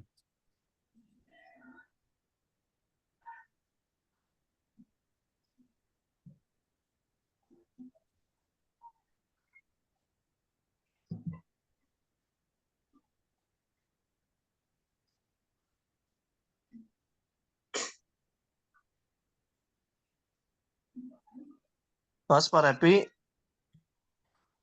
Ngantosan lah Pak Nahdi. oh Saya. siap. Oh iya. Siap. Siap. Yo. 1, 2, 3. 1, 2, 3. Ya. Sadayana kedah ayahnya Pak Aji anu kirim ku Siap, Pak, siap. namina kan pengen absen eta. Siap Pak, nuhun mangga. Iya itu. Itu Panginten Bapak Ibu pertanyaan pertarosan mangga jika ada badai naroskeun hatur nuhun teh pertarohan. Sadayana mudah-mudahan sehat. Mudah-mudahan tepang di Nuhun Pak, nuhun. tahun payunnya. Siap, betul Pak. Liburan 1 tahun, Pak. Liburnya setahun. Wilujeng sehat teras bahagia. Amin. Ya. Amin ya Rabbal Alamin. Abi pamit Panginten hatur nuhun kasadayana. Nuhun. Mangga. Saya Pak. Assalamualaikum warahmatullahi wabarakatuh. Waalaikumsalam warahmatullahi wabarakatuh. Hatur nuhun, Pak. Nuhun. Yo, mangga. Nuhun Pak.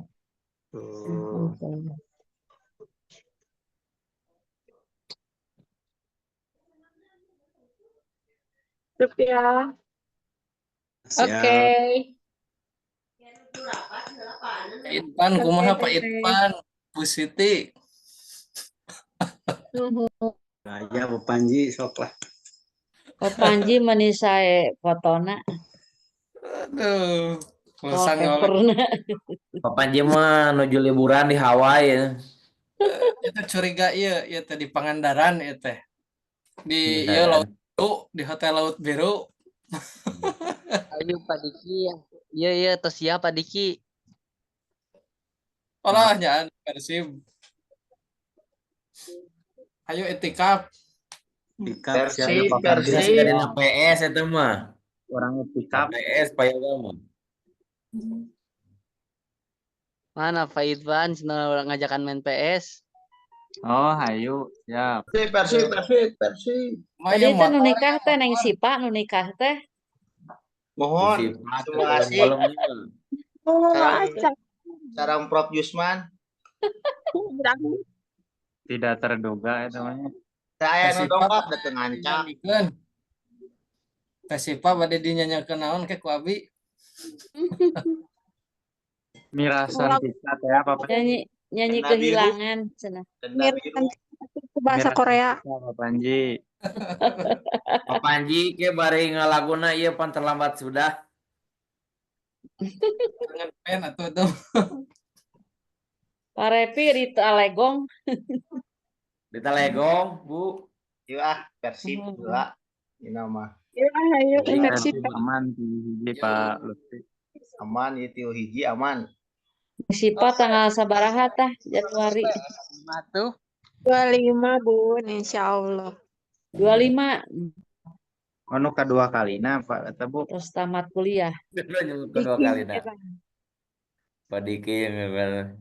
Nah Abi mudah-mudahan. Amin.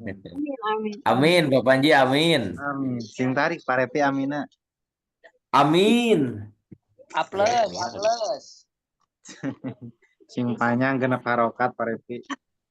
Kaan mah tuh kemarin eta we kursi teh mah. A plus. Pak Diki di mana Pak Diki? Boh jalmina mah nuju nangkod. Menuju di Soreang Pak Repi. Pengiringan Korea. Ya. Ayo tuh telepon ke Soreang mah caket. Caket.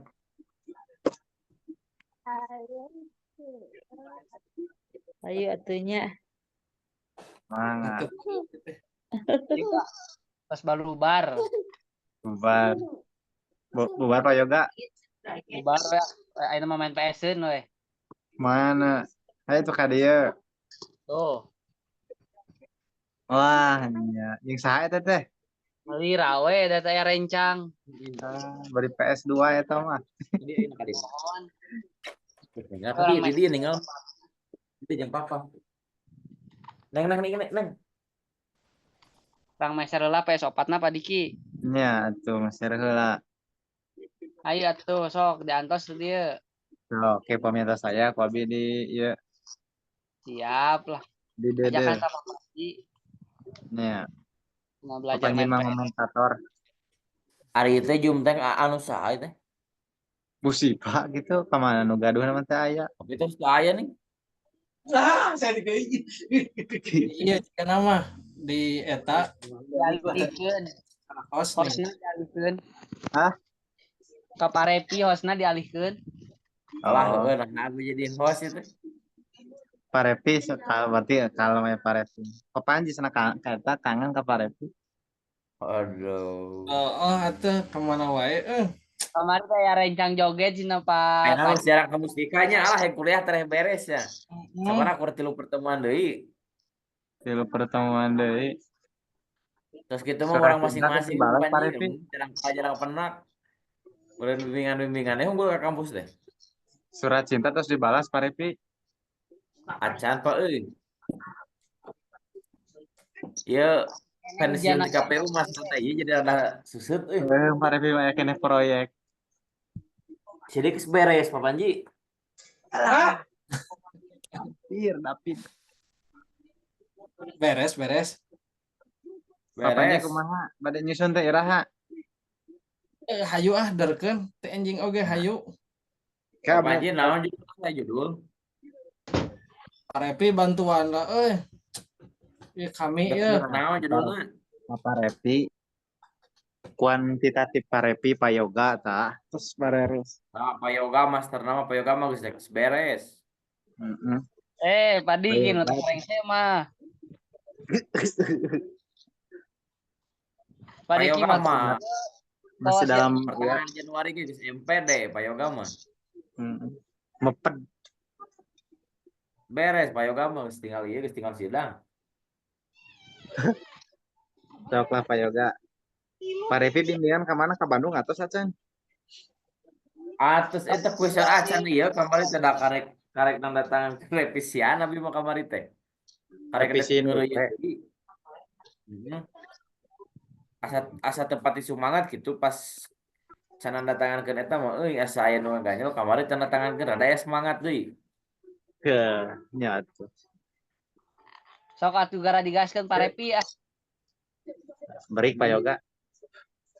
Kamari teh untung Pro Pendangna sedang dalam suasana hati yang baik. Pro Pendang Panahdi langsung we lancar teu di ieu teu dibaca-baca. Udah cenah di tos diomekeun cara rekomendasina naon ieu atos Pak Bakal langsung hilap ngecek. Pak Mali Parios. Selina. Enak tuh ieu panginten dia nuju syukuran dis Natalis. Siga nama meureun sedang berbahagia jadi rada babari kamari mah. Padahal rekomendasina eta kudu ieu kudu variabel arahna teu diomekeun ku urang teh euy kudu MSDM cek urang teh. Pindahkeun kana MSDM bingung nya pembimbing hiji jadi bentrok.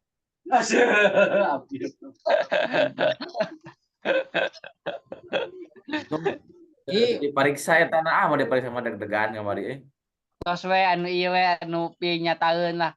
Setuju Kang, lanjut. Daripada ngalanggar eta mah moal beres-beres. Ya gitu aslina ada. Anda kalau nggak suka dengan bimbingan saya cari pembimbing lain cenah berat gitu kan Pak Panji. Mahal. Pak Panji kalau ngalamun Pak Panji mah ingat. Ya ngobrol deh. Iya, Pak Diki beres ya Desember bakal beres mual.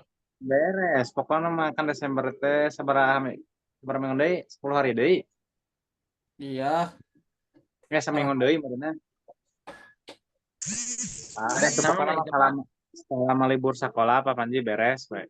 Begitu we. Pak Diki upay raha daftar can. Tacan. Atau tacan beres. Bimbingan oge acan. Sarua Semangatan ku Pak Repi. Tinggal naon ieu Pak Diki? Tacan naon? Bu Haji ayohnya Pak Haji nu ieu mah nya rada ieu mah euy. Ya. Ibu Haji Yoyoh naon nya? Revisi Bu Haji sabaraha kali ganti deui Bu Haji mah. Udah ganti. Prop endangnya. Ya. Endang. Ari Pak Panji naon atuh judul teh? Kompetensi guru abi mah. Heuh kumaha rangkaian judulna cikan? Pengaruh kompetensi guru terhadap efektivitas manajemen pembelajaran untuk mewujudkan prestasi belajar siswa. Kerja saya kok mau bimbing?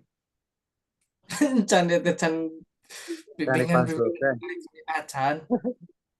Eta ngadamel ieu heula Pak Panji ngadamel anu siga-siga Prof Jusman teh heula ning nyieun draft awal terkait judul eta. Entos eta teh draft awal mah. Entos draft awal mah ka Pak Ijudin oge eta teh sakali nama ngan entong motivasi belajar eta teh efektivitas pembelajaran teh ti Pak Ijudin abi teh sok sana buatkan heula UP-na we cenah kitu ka abi mah cenah kitu eta teh matak nepikeun ka ayeuna ieu teh encan. Tanggung atau buatkan tesisna gitu Pak atuh. Kayak di amplopan we Pak Yoga nya. Nya amplop Soekarno tong hilap. Jadi tos di ACC judulna kitu atuh kitu mah di ACC berarti Pak Panji. Jangan ka Pak eta encan teh ka Pak Aceng. Pembimbing 2 acan pisan teh. Tapi da ai pembimbing hiji tos kitu mah pembimbing 2 mah bakal ngadukung. Nya eta di teh rada mulak dina latar belakang terus ka dituna we teh can kumaha can aya nu anggeus-anggeus acan gitulah. Jadi tadi judulna teh naon? Judulna teh jetna teh naon? Jetna mah prestasi belajar. Tah, jetna teh eta dina latar belakang teh ungkapkan heula permasalahan motivasi. Jelaskeun heula permasalahan motivasi. Eta Pak Repi abi mah ayeuna teh hayang teh kieu. Da di dia oge sabenerna aja waktu gitunya kadang sok aya waktu tapi aya haroream di eta tehnya. Kemudian aya waktu senggang gitu. Selain tina haroream teu ngarti deui kitu tah aya teh butuh motivasi teh butuh ku babarengan. Ai babarengan mah kan urang bari ngerjakeun, Padiki bari ngerjakeun, tak tuk tak gitu. Pokoknya mah sehari atau 2 hari eta teh 3 hari mah beres gitu tah. Jadi semangat kan ka urang teh. Iya mah ke rumah di rumah teh Ngari ke barengan rumah mah waktu jadi aya gosip kita teh ngumpulkeun batu. Pak Panji heeh. kalah Padiki. kalah Padiki. Kitu nya kumaha teu dapat di mana? Daun Hah? teh heula mah ning Padiki aya kosan geunah ning baheula mah. Ayeuna sugan abi bade nyewa kosan khusus kanggo eta Pak ngerjakeun. Ayo Pak Repi bisi ya tebih ya Telekom. enakeun di nu kamari Padiki di Perum. Perum. Nya Karena jangan loba cucunguk deh. isanya Wah sebalan di kosan Padiki aing tengah peuting ge eta cucunguk garaya. Ditis. eta cungunguk kata eta mah. Cucunguk Kata peuting peuting. pejuang. Apaan tos sidang atau apaan? Pantes beres. Papanji eta heula we. Jadi masalahna naon wae tadi kan prestasi belajar jet teh. Ya, Prestasi belajar. Tanya motif prestasi-prestasi belajar we nu di masalahna naon. Misalnya dek lokusna di mana? di MTS. Tah di MTS teh. Prestasi belajarna naon? Nah loba teu lulus misalnya. Teng ingat teh ada Pak bantu lulus. Bocek gitu. Nya maksudnya dina ieu kan jadi ndel dina UTS dina UAS. Jadi lulus nanti kudu remedial wae misalnya gitu. Atau budak nate misalnya nu melanjutkan nate lobana misalnya kemana gitu. Ya wasit on tahun gitu. Ya. Hayang langsung di dia mah dibimbing. Nu karar itu we tadi MTS masalahna naon masalahna mah ngarang-ngarang ge nya naon da. Sebutkeun prestasi belajar da ku sumpahna mah memang karar itu. Pak Repi Lain si anu tadi Pak anu di up urang geus sok nge-up nilai gitu kemarin teh. Tapi dah aya alasanana gitu. Jadi abi pernah ngenilai sayana ajak guru lain teh Bapak tanggung jawab pamimurang kali teh tapi di SMP heueuh urang teh da mung aing teh da dapat tanggung jawab gua saya di-upkeun kabeh. Iya. Kenyataan itu. Sekolah lain teh aya nu naros. Pak cenah apa rahasianya Sukakarya bisa diterima di Samarang 2 100% cenah gitu kan. Kan masuk ke Samarang 2 teh diseleksi ya. Tas Ya. seleksi nanti ku nilai skor gitu. Dia diurutkeun. Tas Sukakarya 2 mah 100% wae diterima teh gitu. Jadi rahasia nanti eta si nilai di up gitu kan. Nilainya di up. Oh berarti seleksinya ku nilai rapot tentunya. Nilai jasa. Pun nilai rapot. Jadi lamun budak di dari nilai leutik teh kan cek guru-guru nu lain teh Bapak cenah tanggung jawab pame budak teka tapi di SMP heueuh urang teh kan mikir deui kan itu kan berhubungan Hari dengan akreditasina naon Pak? A sekolah. A. Tapi nya kitu teh masalahna mah urang teh pan bingung bari nilai saayana bisi budak teu diterima di SMP. Mere leuwih taung waler dunia akhirat. Heeh. Kebae teh da kumaha daripada urang kan menghambat budak teu katarima sekolah bingung karunya oge deui. Iya, kecuali anu teu tiasa maca apa ulah. Anu teu tiasa maca teh. Terus lolos. Peda teh nya aya wae sih budak anu lain leutik bingung Anu teh. teu tiasa maca mah ulah.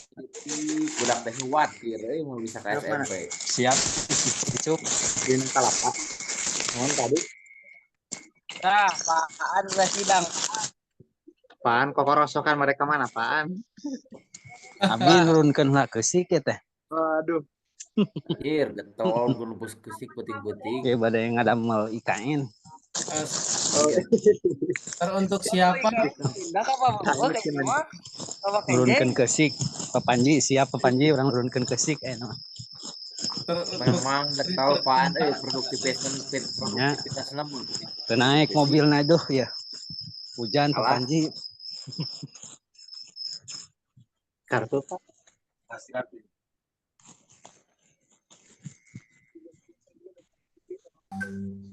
kerusukan gawir Itu oren itu. Eta yang lain paan mah anu noong kan. Ah, Dana grup anu noong. Kita Pak Repi karena Pak Repi. Menuju naon? Abi keur kuliah abi mah da. Ieu Kuliah naon?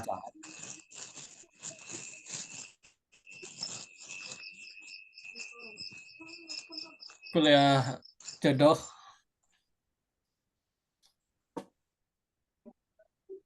Saya mau kemana ini? Pak Yoga. Ramai Pak Yoga eta nyalira. Pulang? Kumaha? Ramai eta nyalira. ayo di karantun lah sadayana. Yo Bapak. nyali. Mana tepaan? Ayunya orang ieu lah. Orang tutup jumna tur Udah, nuhun. ketemu lagi minggu Yo, depan. Amin. Yo Yo. ya, assalamualaikum. Salam. Assalamualaikum. Assalamualaikum.